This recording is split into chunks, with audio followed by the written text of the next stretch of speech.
Explication spirituelle 48, le concept erroné de soi supérieur. Que se passerait-il si vous pouviez utiliser plusieurs corps physiques à la fois, c'est-à-dire simultanément?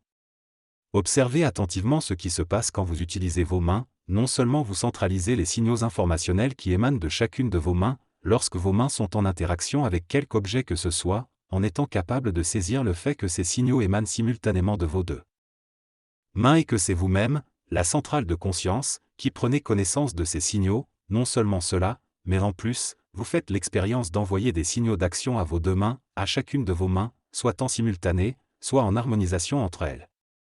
Quelle est la nature exacte de votre expérience?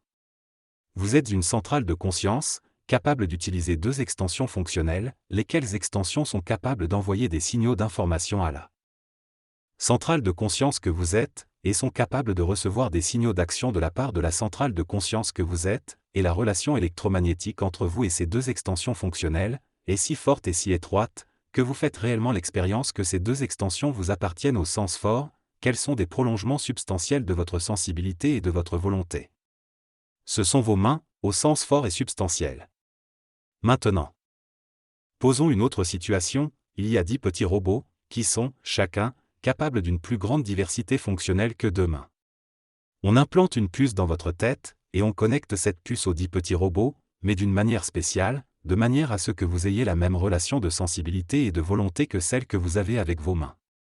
Votre expérience sera exactement celle-ci. Chacun des 10 petits robots sera comme une main pour vous, et chacun des 10 petits robots sera pour vous, un prolongement substantiel de votre sensibilité et de votre volonté.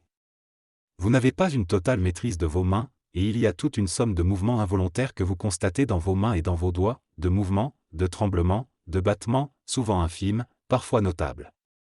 Tout cela appartient au fonctionnel intrinsèque de vos mains, et cela ne vous empêche pas de considérer que ce sont vos mains à vous, des prolongements substantiels de votre sensibilité et de votre volonté. Tant que le fonctionnel intrinsèque de vos mains ne dépasse pas certaines proportions, vous ne direz pas que vos mains ne sont plus vos mains, vous allez continuer de considérer que vos mains sont bien vos mains. La même chose avec les 10 petits robots, si leur fonctionnel intrinsèque est modéré à la bonne dose, vous conserverez l'expérience que ce sont des prolongements substantiels de votre sensibilité et de votre volonté. Ce ne seront pas de petites individualités distinctes de vous, ce seront des prolongements substantiels de votre sensibilité et de votre volonté. Ce ne seront pas de petits vous-même, ce ne seront pas d'autres vous-même, ce seront des prolongements substantiels de votre sensibilité et de votre volonté. Vous ne seriez pas le soi supérieur de ces petits robots, vous seriez la centrale de conscience unique dont ces petits robots sont des prolongements substantiels de sensibilité et de volonté, des prolongements substantiels de la sensibilité et de la volonté de la centrale de conscience que vous êtes. Maintenant affinons cette expérience de pensée. On revient à vos mains. La connexion électromagnétique à vos mains passe par des nerfs qui relient votre cerveau à vos mains. Maintenant, vous comprenez ceci, si on sectionne ces nerfs, vos mains cessent d'être des prolongements substantiels de votre sensibilité et de votre volonté. Vous n'allez plus rien ressentir venant de vos mains, et vous ne pourriez plus rien ordonner à vos mains. Mais ce n'est pas tout, sans couper vos mains du reste de votre corps, on aura juste sectionné les nerfs, mais vos mains restent musculairement solidaires du reste de votre corps, on branche les nerfs de quelqu'un d'autre sur vos mains, de sorte que cette personne deviendra capable de ressentir et d'agir avec ces mains-là qui étaient encore les vôtres il y a un moment. Que se passe-t-il? Bien que ces mains soient musculairement solidaires de votre corps, ce ne sont plus vos mains, ce sont désormais les mains de l'autre personne. Ces mains sont devenues des prolongements substantiels de la sensibilité et de la volonté de cette autre personne. Cette autre personne n'est pas un autre vous-même, c'est une autre personne. Et ces mains ne sont plus les vôtres, ce sont maintenant ces mains à cette autre personne, car la solidarité musculaire n'est rien, ce qui compte c'est la continuité nerveuse entre les mains et votre cerveau. Compliquons encore un peu l'expérience de pensée. Maintenant on reconnecte vos nerfs à ces mains, sans pour autant déconnecter les nerfs de l'autre personne. Maintenant vous êtes deux, vous et l'autre personne, vous êtes deux à pouvoir utiliser les mêmes mains. Eh bien, chacun d'entre vous aura l'expérience de partager ses mains avec l'autre, et aucun d'entre vous ne sera un autre lui-même de l'autre, chacun d'entre vous sera la centrale de conscience qu'il est, et il s'agira de deux centrales de conscience ayant l'usage d'un même système fonctionnel, les deux mains, et pouvant se retrouver en conflit sur les choses à faire à ce système fonctionnel. Revenons aux 10 petits robots, tandis que vous restez connecté aux 10 petits robots, on connecte une autre personne aux mêmes 10 petits robots. Ce sera la même chose qu'avec les mains, vous serez deux personnes distinctes qui auront l'usage du même système fonctionnel, les 10 petits robots, et vous pouvez vous retrouver en conflit sur les choses à faire à ce système fonctionnel. Chacun d'entre vous sera conscient du fait qu'il partage l'usage du même système fonctionnel, avec l'autre, et cela sera encore plus patent lorsqu'il y aura des conflits de direction. Maintenant supposons que nous n'avons pas affaire avec 10 petits robots, mais avec un grand robot muni d'un cockpit. On vous installe dans le cockpit, et vous êtes le seul au contrôle du grand robot. C'est exactement la situation dans laquelle vous êtes, normalement, dans votre corps physique. En tant qu'esprit immortel.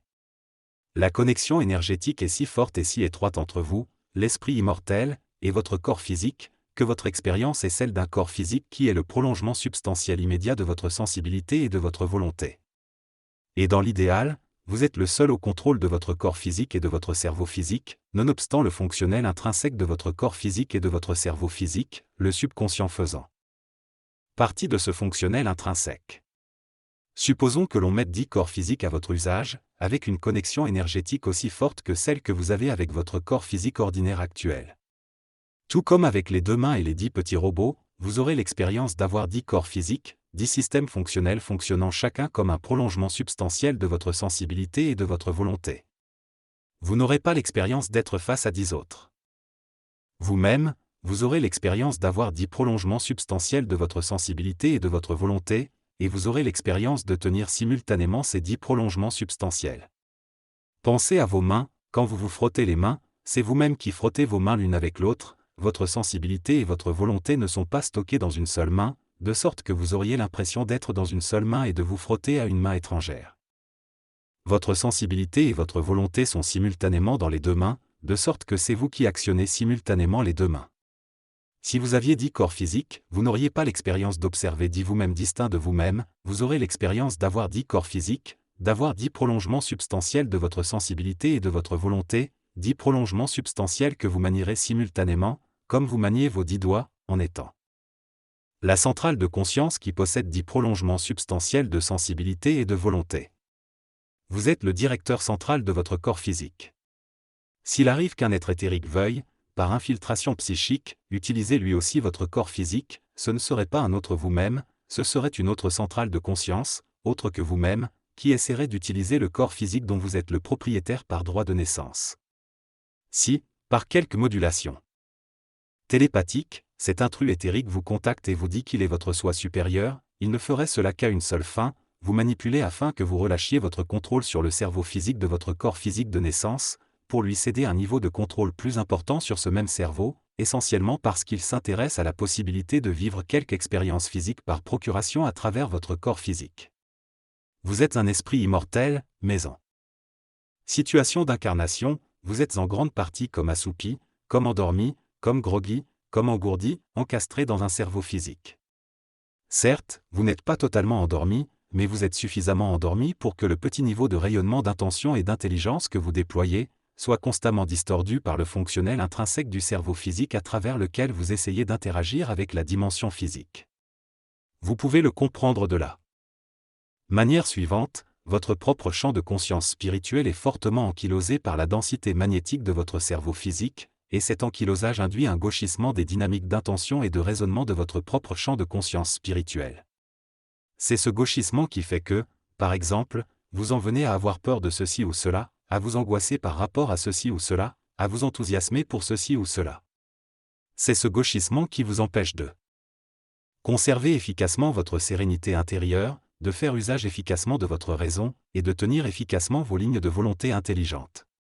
En d'autres termes, parce que votre propre champ de conscience spirituelle est fortement ankylosé, votre expression en situation d'incarnation reflète davantage le fonctionnel intrinsèque de votre cerveau physique, plutôt qu'elle n'exprimerait les lignes d'expression pures de votre propre champ de conscience spirituelle. C'est comme ce qui se passe pour un ivrogne, il est si imbibé d'alcool, que l'alcool altère grandement sa pensée et sa volition. Au départ il y avait une personne sobre, puis cette personne s'est mise à boire de l'alcool, et au fur et à mesure qu'elle s'imbibait d'alcool, les effets de l'altération de l'alcool sur sa pensée et sa volition ne cessaient d'augmenter. À la fin, l'ivrogne n'est pas une autre personne, c'est la même personne qui était sobre au départ. La personne qui était sobre au départ n'est pas le soi supérieur de l'ivrogne, lequel soi supérieur serait resté à la maison et qui pourrait éventuellement communiquer avec l'ivrogne venu au bar. En réalité, il s'agit seulement de l'histoire d'une personne qui était sobre au départ, et qui est devenue ivre en ayant bu trop d'alcool. Eh bien, c'est vraiment vous-même, l'esprit immortel, qui êtes incarné dans votre corps physique, ivre de la densité magnétique de votre cerveau physique. Vous n'avez pas de soi supérieur, vous êtes vous-même, que vous soyez sobre dans le plan spirituel, ou que vous deveniez ivre quand vous vous incarnez dans un corps physique avec un cerveau physique.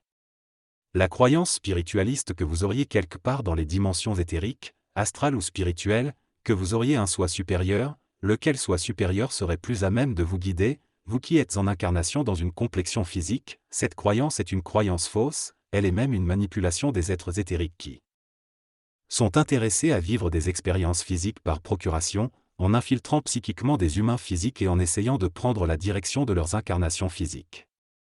Cette croyance n'est pas mieux que la croyance en l'existence de Dieu, qui est elle aussi une manipulation éthérique. Vous êtes un esprit immortel, une centrale de conscience indivisible, une unité de conscience indivisible, un noyau indestructible de force cosmique, doté des propriétés de conscience et de volonté. Certes, quand vous vous incarnez dans une complexion physique, le cerveau physique de cette complexion génère une densité magnétique qui engourdit votre propre champ de conscience spirituelle. Mais la solution n'est pas de vous tourner vers l'illusion de Dieu ou vers l'illusion du soi supérieur, la solution est de vous investir dans le travail de développement de votre propre force de conscience. Sensei Cyril Ndongasu.